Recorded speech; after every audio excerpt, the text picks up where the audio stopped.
I've been talking with the Barrie Native Friendship Center for the last couple of years about how the Indigenous community and the city can work more closely together on a number of things.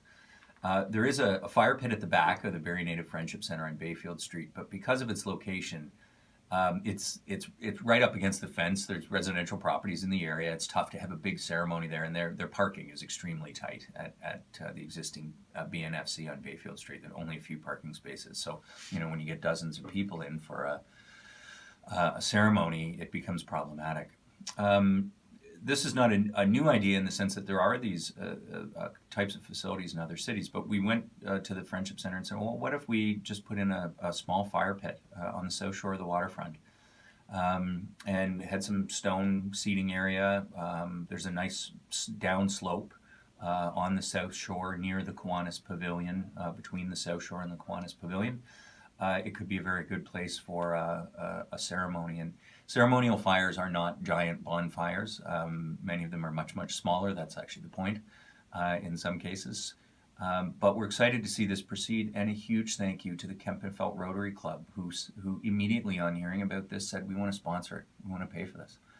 So the Rotary Club and the city and the Friendship Center are going to try and deliver this, if we can, this summer. Try and get it done so that when the cool weather comes this fall, there will be another little location on the south shore of the waterfront for people to go, and for the Indigenous community to hold ceremonial fires and come, and for people to learn, and for them to do some outreach with the community as well. Do you know there's 6,000 people, according to the last census in Barrie, that have Indigenous heritage in the city of Barrie? 6,000.